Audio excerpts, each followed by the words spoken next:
기술 안녕하세요 기인 여러분, 기술인간 하박국입니다. 오랜만이네요. 자리를 오래 비워서 그간 왜 영상 업로드를 하지 못했는지 먼저 이야기할 것 같아서 영상을 올립니다. 혹시라도 제 개인 이야기에 관심이 없고 주접 떨지 말고 제품 리뷰나 하십시오 라고 말하고 싶은 분은 이 다음에 올라올 영상부터 봐주세요. 모두 잘 지내셨나요? 오랜만이라 많이 어색하네요. 우선 그간 영상을 업로드하지 못해 죄송합니다. 그리고 걱정해주신 분과 돌아오라는 메시지 남겨주신 분께도 감사를 드립니다. 사실 지금도 이 영상을 올리는 게 맞는지 모르겠어요. 여기는 테크라이프 스타일 채널이고 많은 분이 제품 리뷰나 사용법을 알고 싶어 오실 텐데 우울증, 무기력증, 번아웃 모두 굉장히 무거운 이야기잖아요. 근데 제 채널을 보는 분들이 뭐 하루 종일 기기만 다루면서 하는 건 아닐 테니까요. 제 채널을 보는 분들도 기술 인간이고 그 인간으로 살면서 누군 한 번쯤은 우울증, 무기력증, 번아웃과 같은 일이 찾아올 수 있잖아요. 최근 들어서 우울증을 이야기하는 분들이 많이 늘었죠. 이 전에만 해도 우울증에 관한 이야기를 하는 게 쉽지 않았거든요. 이상한 시선으로 볼까 좀 겁도 났고요. 제가 처음에 유튜브에서 우울증을 검색했을 때만 해도 별로 뜨는 게 없었거든요. 근데 1년 사이에 우울증을 이야기하는 채널이 정말 많아졌더라고요. 이게 살다가 힘든 일이 있을 때 나만 그런 건 아니구나라는 생각이 위로가 되곤 하잖아요. 그분들의 이야기와 용기에 많은 위로를 받았기에 저도 용기를 내서 제 경험을 이야기해 보려고 합니다. 저는 유튜브를 하기 전부터도 운영하는 중에도 계속 신경정신과에서 약을 처방받아 복용하고 있었어요. 어렸을 때부터 크고 작은 우울증을 앓았는데 병원에 가기 싫어서 방치하다가 좀 개인적으로 좀 큰 사건이 하나 일어났고 그때 이후로 상태가 굉장히 많이 안 좋아졌었거든요. 그러다가 재작년에 아는 분의 조언으로 처음 신경정신과를 찾게 되었습니다. 우울증이라는 게 신경 전달 물질의 불균형으로 인해서 초래되는 병이거든요. 이 약을 통해서 신경 전달 물질을 조절하면 정상적인 생활을 할 수 있어요.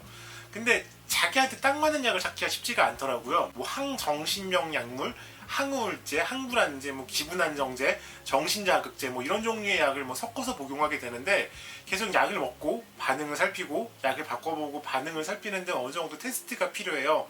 저는 2년이 넘게 약을 먹었기 때문에 제게 맞는 약을 찾았거든요. 한 달에 한 번 약을 처방받고 계속 복용하면서 이제 익숙해져서 약을 줄여도 되겠다는 이야기가 오가고 있었어요.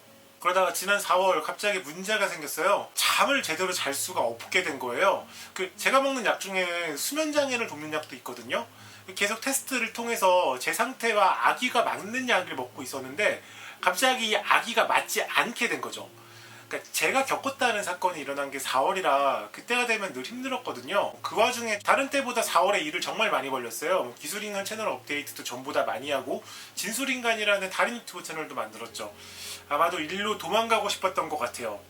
그러다가 5월 초에 기분이 없는 기분이라는 책을 읽었는데 갑자기 픽 하고 퓨즈가 나갔습니다. 그 책이 제 경험과 비슷한 이야기를 담고 있는 책이거든요. 그렇게 저를 몰아세우다 풍선 터지듯이 한 번에 번아웃이 찾아왔어요. 평소처럼 아이패드 미니 리뷰를 하려고 스크립트를 모두 썼는데 촬영을 도저히 할 수가 없더라고요. 일단은 상담받으면서 약을 계속 바꿨어요. 이게 다행히 5월 들어서 수면장애는 좀 해결이 됐는데요. 대신 좀 지나칠 정도의 수면과 무기력을 얻게 됐어요. 진짜 하루에 한 12시간 정도 잠을 자고 나머지 시간에는 좀 멍하니 있다가 꼭 해야 할 일을 겨우 하면서 보냈어요. 일도 평소에 비해서 굉장히 못했고요. 2시간 걸릴 원고를 한 10시간 넘게 붙잡고 있기도 하고 마감을 일주일 넘게 어긴 적도 있어요. 유튜브는 촬영하려고 몇 번 카메라 세팅을 했는데 도저히 촬영을 못하겠더라고요. 이게 우울증이 심해지면 다른 것보다 커뮤니케이션이 정말 힘들어져요. 커뮤니케이션이라는 게 불확실성의 세계잖아요. 자신이 하는 말이 어떻게 돌아올지 알 수가 없으니까요. 제가 말을 제대로 하고 있는지도 알 수가 없고 돌아오는 말도 하나하나 되게 공격적으로 느껴져요. 그래서 유튜브 말고 다른 SNS도 거의 끊었어요. 사람도 안 만나고 대부분 집에서 보냈고요. 수면 상태가 괜찮아진 후로는 거의 게임만 하며 보냈어요. 이 게임이라는 게 계속 끊임없이 퀘스트가 있고 자기가 하는 대로 결과가 찾아오잖아요. 뭔가 이런 인간관계가 명확한 세계 안에 있으니까 더욱더 불확실한 현실에 발을 대기가 쉽지가 않더라고요. 그러다가 7월이 됐습니다. 2019년의 절반이 지난 거죠. 시간이 진짜 빨라요. 아이폰 홈스크린을 보면은 다른 아이콘은 건드리기 전에 변하지 않는데 이 시계의 침하고 달력은 계속 변하거든요. 저는 집에서 아무것도 안 하고 있었는데 시간만 그렇게 흘렀더라고요.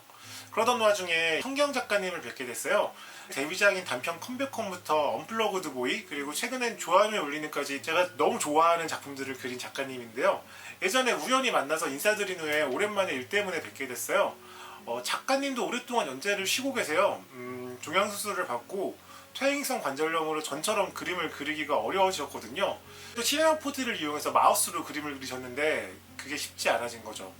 그래서 맥의 목소리 인식과 오토메이터를 이용해서 목소리로 그림을 그리는 방법을 찾고 최근 유튜브 라이브를 통해서 작업하는 모습을 공유하고 계세요. 그 모습을 보고서 오랫동안 팬이었던 사람으로서 굉장히 감동을 받았어요. 정말 제가 생각하는 최고의 기술인간이신 거거든요. 그리고 작가님 만나서 병으로 힘들었을 때 우울증을 알아서 거기에 대해서 저에게 얘기를 해주는데 굉장히 많이 위로가 되더라고요. 그래서 짜잔! 상태가 좋아졌습니다! 는 아니고요. 아직도 계속 힘들어요. 이게 증상이 어떠냐면 아까 말씀드린 그 책의 제목 기분이 없는 기분이에요. 이게 감각을 느끼는 모든 부위의 스위치가 꺼진 것 같아요. 다 재미가 없고 뭘 해도 이걸 했을 때 뭐하나 싶은 생각이 들어 하려다 말게 되고 뭘 집중하거나 규칙적으로 하기에 굉장히 힘들어요. 그래도 계속 약을 바꾸면서 조금씩 나아지고 있고요. 이대로 저와 채널을 방치하는 것보다는 그래도 조금씩이라도 업데이트를 하는 게 좋을 것 같아서 영상을 찍게 됐습니다. 말이 너무 길었죠? 앞으로 영상 통해서 꾸준히 좋아지는 모습 보여드릴 수 있도록 노력하겠습니다. 그리고 혹시라도 저와 비슷한 증상이 있는 분은 꼭 병원에 가보셨으면 좋겠어요.